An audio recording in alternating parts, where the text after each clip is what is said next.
Salut à vous tous, merci d'être des nôtres.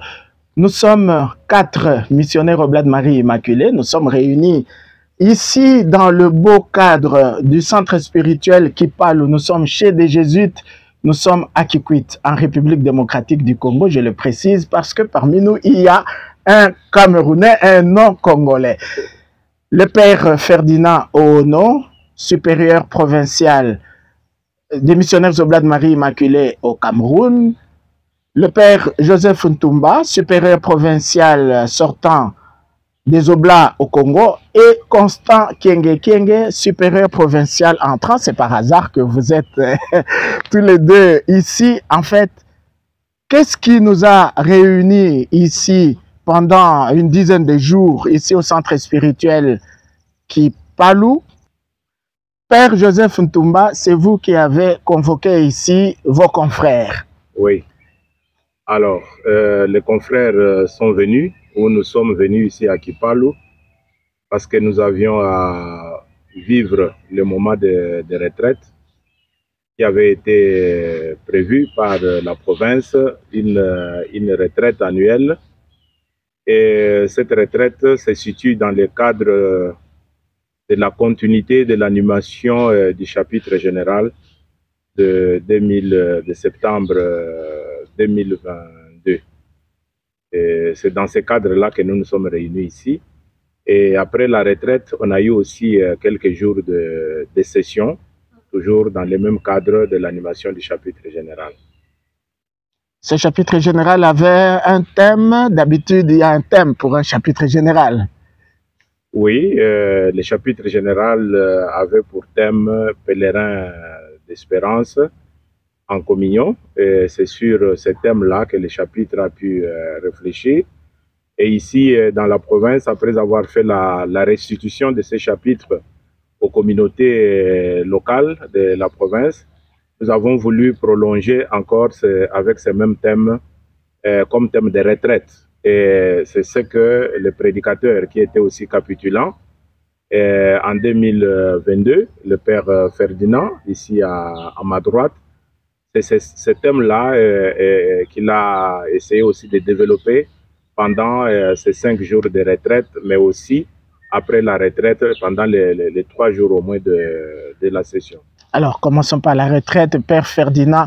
Oh non, vous n'êtes pas sur une terre inconnue en République démocratique du Congo.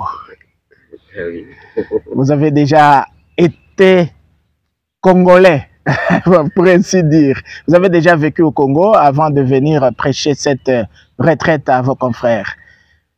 Oui, j'ai vécu au Congo pendant 4 ans avant de revenir pour cette retraite. Mais j'y suis revenu plusieurs fois pour d'autres occasions. L'année dernière déjà, j'étais ici au Congo pour rencontrer les scolastiques. Et donc, j'ai eu l'honneur d'être désigné pour cette retraite. Et nous avons donc médité autour de ce thème que le Père venait d'évoquer, Pèlerin de l'espérance en communion, le thème qui nous accompagnera pendant ces 6 ans qui précèdent le prochain chapitre général. Père Ferdinand Oono, quand vous parlez, on va revenir au chapitre général et à la retraite, mais quand vous parlez des scolastiques que vous avez visités l'année dernière, c'est pour préciser que des scolastiques, les grands séminaristes, les jeunes qui sont en formation oui. Pour devenir prêtres, c'est ça, scolastique, n'est-ce pas? Oui, oui. Alors, ceux du Cameroun, ils étudient aussi en partie ici au Congo. Oui, dans le système de formation Oblat, nous commençons très tôt à donner aux jeunes la dynamique de l'interculturalité à travers nos scolasticats dits consolidés, où on peut envoyer les jeunes de différentes nationalités. Ils vivent l'esprit de la congrégation dès le début, et ce qui fait que sur le terrain de la mission, ils ne sont pas étrangers les uns aux autres. Alors, le Cameroun envoie des jeunes du Tchad, du Nigeria et du Cameroun même, étudier ici au Congo, à Kinshasa, dans notre institut, l'université de Mazuno, qui est à Kinshasa. C'est ce que vous avez fait vous-même. Oui. Et donc, mon père, lorsque vous venez prêcher une retraite à vos confrères du Congo, c'est vraiment dans la nature, dans votre élément que vous êtes. Et alors, cette retraite, vous y avez insisté sur quoi? Alors, j'ai insisté sur les 3 mouvements que dégage le thème général, pèlerin, espérance, communion. Nous sommes des pèlerins à la suite du Christ, des quêteurs de Dieu, et nous devons toujours se le rappeler à nous-mêmes. Nous sommes à la recherche de Dieu. Et nous portons ce Dieu qui est l'espérance que nous portons au monde, parce que nous sommes passionnés du Christ, et le Christ est l'espérance incarnée que nous voulons donner au monde. Mais nous le faisons en communion, un esprit de communion avec des cœurs unis, une seule âme, un seul esprit, comme nous rappellent les Actes des Apôtres. Et cette communion nous donne la force, parce que c'est le corps tout entier qui va en mission, c'est la communauté qui va en mission, ce sont des oblats unis et qui échangent entre eux, qui portent une espérance au monde. Alors, j'ai dû insister donc sur ces 3 mouvements. Pèlerin, notre identité, l'espérance, ce qui nous anime, et la communion, ce qui nous unit. Voilà. Père Constant Kienge, supérieur provincial, entrant, quand est-ce que vous entrez en fonction? Je crois que en septembre sera la nomination de conseiller, et suivi peut-être de remises et reprises, et en octobre, par là, ce sera donc l'installation pour commencer l'animation de la province, pour rendre ses services à la province. Alors, lorsque vous participez ici à cette session et à cette retraite, vous vous dites c'est une préparation pour la tâche qui vous attend bientôt. C'est bien tombé, n'est-ce pas? Oui, c'est bien tombé, mais le père provincial, Joseph Ntumba, quand il avait planifié cette retraite et session, il n'y avait pas en ce moment-là ma nomination comme provincial entrant. Et il m'avait déjà abordé, c'était vraiment dans la perspective de l'animation selon les orientations de chapitre. Et bien, c'est tombé que la personne qu'il avait choisie avant est la même personne qui va alors animer la province avec le thème de chapitre. C'est en cela que j'ai dit c'est bienvenu, c'est bien tombé, comme vous le dites. Mais Joseph Ntumba ne savait pas ce que Dieu avait préparé pour vous, mon père. Et bien voilà. Qu'est-ce que vous étiez avant, justement, pendant tout ce temps où Joseph Ntumba vous a abordé pour que vous veniez animer cette session? Bon, j'étais à Rome, rendre service pour l'administration générale, la congrégation, avec, en fait, comme procureur général de la congrégation auprès du Saint-Siège. Mais pendant mon mandat là-bas, je venais assez régulièrement. Je dois dire merci au Père Joseph qui m'invitait régulièrement à venir animer ou une retraite ou une session. Mais cette fois-ci, il m'a invité pour, dans le cadre de l'animation de chapitre. Et c'est donc voilà, une chance que ce soit pour commencer d'une façon ou d'une autre. Parce que l'orientation que nous avons prise pour la session a été une orientation qui donne vraiment des grandes lignes presque de notre administration prochaine. C'est en cela, pour moi, je dis que c'est vraiment une chance. Ben voilà, le Seigneur l'a préparé pour vous. Oui. Et puis, ben, je dois dire que dans tout institut, on organise le chapitre général juste pour réfléchir sur les affaires importantes de la congrégation et donner aussi des orientations nouvelles pour que le membre se renouvelle dans l'esprit de la congrégation, justement pour faire leur mission avec un charisme renouveau. Et alors, dans ce sens-là, les Oblats ont eu ce chapitre général sur le thème pèlerin d'espérance en communion. Et donc, il est important qu'après le chapitre, les unités qui ont été représentées à ce chapitre trouvent le moment de voir comment incarner cet esprit de chapitre, les grandes orientations du chapitre dans leur réalité concrète de milieu. Alors que sur ce point-là, je dois féliciter la province du Congo pour avoir pensé dans cette perspective d'animer l'unité, la province, avec l'orientation de chapitre, à penser justement à une retraite et une session à la fin. Parce que voilà, le problème, c'est que la retraite nous a plongé vraiment à nous mettre en face du Seigneur, une activité tout à fait spirituelle. Mais la session, comme pour dire que tout ce que nous avons médité, tout ce que nous avons contemplé, comment nous allons vivre de cela?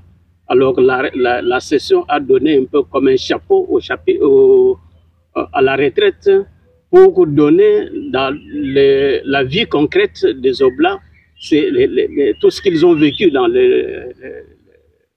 dans la retraite. Donc là, c'était pour voir, bon, nous avons suivi ça à la retraite, et voilà, nous vivons comme ceci, et maintenant, comment nous allons vivre avec la lumière de la retraite? Et c'est pour moi une meilleure manière de vivre ou d'animer selon les orientations de chapitre. Et ça, je suis bien content de cette manière de penser, de programmer l'animation de la province avec le thème de chapitre. Père Joseph Ntumba, vous qui avez programmé cela, justement, pourquoi avez-vous pensé organiser cette session en deux groupes? Deux animateurs pour la session, pour une cinquantaine d'Oblats, pourquoi pas tous ensemble? Il y a eu deux groupes. Oui. La raison est bien simple. La raison, c'est que dans la province, on a souvent l'habitude d'organiser une session de formation par année pour les jeunes confrères, comme on dit chez nous, qui sont dans les 5 ans de ministère. Alors, ça s'est fait chaque année. Et cette année, nous avons pensé aussi organiser pour les aînés, ceux qui ne sont plus dans les 5 ans, mais ceux qui sont plus avancés dans le ministère. Et nous avons voulu que tous les deux groupes aient le même thème qui part justement de tout ce qu'on a vécu au chapitre général. Et je crois que c'est ça la raison. Donc, on a voulu que les jeunes dans les 5 ans soient entre eux et que les autres, les aînés aussi, soient entre eux. Alors, pour les jeunes dans les 5 ans, j'avais voulu que les prédicateurs continuent avec le même groupe parce que le prédicateur, c'est un grand animateur au niveau de la région ici. Il est connu, un grand formateur, mais aussi un grand animateur de retraite et de sessions. Alors, j'avais voulu que lui-même aussi, étant jeune, par rapport à nous, par exemple, qu'il puisse animer cette session et qu'un autre vieux aussi comme nous, qu'il puisse animer aussi pour les seigneurs. Alors, Ferdinand, oh non, entre vous, jeunes, il y a une particularité d'animer des jeunes Oblats dans le ministère sur le même thème, pèlerin d'espérance en communion. Oui, la particularité est que c'est des jeunes dynamiques qui viennent avec toute la fougue et toute la flamme. Ils brûlent encore du désir de rendre service. Et pourtant, à un certain âge, on commence à freiner, à ralentir. Donc, ils sont tout feu, tout flamme. Et ce que je voudrais dire par rapport au contenu, nous n'allons pas embrasser tout le thème, mais nous allons prendre un aspect du thème, et celui que nous avons choisi, c'est justement celui de la communion. Parce qu'ils intègrent des communautés nouvelles, ils découvrent une réalité nouvelle, il y a une rupture entre le scolastica et la réalité sur le terrain, et cette réalité sur le terrain commence par un vécu communautaire. Alors, ils ont à poser des bonnes bases communautaires pour que leur ministère devienne fructueux. Il y a des chocs intergénérationnels qu'ils peuvent découvrir, il y a des difficultés d'insertion dans le ministère qui peuvent être des freins, qui peuvent être des éléments qui refroidissent toute la dynamique qu'ils apportent. Alors, il fallait bien qu'on prenne un peu de temps pour voir ensemble comment s'insérer et être accompagné afin d'être soi-même un véritable pèlerin de l'espérance au quotidien. Et donc, voilà la particularité de nos échanges. Père Constant Kyenge, avec les vieux, c'est la fatigue, on aspire à quoi d'autre si on n'est pas aussi dynamique que les jeunes? Et c'est pour se rendre compte qu'on est en chemin. C'est là le sens même de pèlerin. Ils ont le temps de s'asseoir et de réfléchir, de repenser, de se ressourcer pour reprendre encore la force de continuer. C'est en ce sens-là. Donc, quand vous marchez avec un vieillard, vous devez être patient. Parce qu'à un certain moment, il se fatigue. Et à un autre moment, vous lui donnez un peu un verre d'eau, il retrouve la force, l'énergie pour continuer. Et donc, nous avons réfléchi justement dans cette dynamique. Et leur regard était beaucoup plus sur leur vécu quotidien. Et regardez ce vécu-là pour dire que nous avons encore de l'espoir, nous avons encore à marcher. Et donc, nous devons nous accrocher au Christ, qui est notre espérance. Alors que je crois qu'ils sont sortis avec cette conviction-là. Et là, je dis, ils sont sortis avec de force pour regarder comme cette réalité et continuer la marche dans leur manière de servir le peuple de Dieu. Alors, une dernière question à vous tous. Vous avez participé au chapitre général en Italie de septembre en octobre 2022. Vous venez d'organiser cette session et retraite en République démocratique du Congo. Pensez-vous que cet élan et cette préoccupation sont les mêmes dans le monde oblat, en Afrique, au Cameroun et ailleurs, en Asie, en Amérique du Sud, du Nord, en Europe, dans les 70 pays où il y a les oblats? Il répond, qui veut? Allez. Alors moi, je vais commencer pour dire que chaque continent a sa réalité. Et chaque continent a une préoccupation particulière. Alors, le continent africain, c'est le continent de la croissance. Et on aime bien dire, c'est le continent de l'espérance. Il y a beaucoup de jeunes qui montent, il y a des vocations. Par contre, le continent européen, nous savons que la foi baisse, la sécularisation grandit et les réalités et défis sont différents. Alors, quant à nous ici, nous mettons l'accent justement sur la croissance. Et nous abordons donc ce que le chapitre nous donne à vivre dans cette dynamique de nos préoccupations pour que ici, nous soyons donc un véritable pèlerin et d'ici, nous pourrons aller ailleurs, apporter un souffle nouveau là où le besoin se fait sentir. Bon, à mon sens, le thème du chapitre est un thème pour le chapitre général. Et donc, c'est le thème pour toute la congrégation. Et l'animation, d'après le chapitre, doit se faire aussi dans toute la congrégation. Bien sûr, avec beaucoup de particularités, parce que les contextes aussi sont différents. Et comme l'a dit aussi le père Ferdinand, je crois qu'ici, il y a encore la vitalité. Et donc, il faut continuer à animer nos unités d'Afrique-Madagascar dans ce sens de vitalité et de comprendre que si la congrégation des missionnaires Oblats de Marie Immaculée s'arrête ailleurs, mais ici en Afrique, elle peut encore continuer pendant un temps. Et donc, nous continuons à faire confiance à Dieu, mais aussi à tous ceux qui travaillent pour la mission, raison pour laquelle nous continuons à prier aussi pour les vocations et inviter les jeunes à nous rejoindre pour que nous puissions ensemble lever l'évangile de l'espérance au monde. L'ancien procureur général de la congrégation des Oblats qui a une vue plus globale encore sur la congrégation. Oui, mais c'est une réalité qu'après un chapitre général, la phase qui suit, c'est justement l'animation des unités, l'animation de chaque province, mais ça dépend des réalités concrètes de chaque unité pour prendre la voie de l'animation, de manière que chaque oblat puisse vivre dans sa réalité quotidienne les orientations de chapitre. Et cette animation-là peut prendre parfois le sens des discussions autour d'une assemblée provinciale, tout comme ça peut prendre des formes de sessions ou encore de retraites. Ça dépend de quelle orientation une province prend pour animer ses membres à vivre la réalité du chapitre. Et donc, ça se fait dans toutes nos unités, cette animation-là. Et c'est le travail des supérieurs majeurs d'animer les membres justement à vivre cet esprit du chapitre général.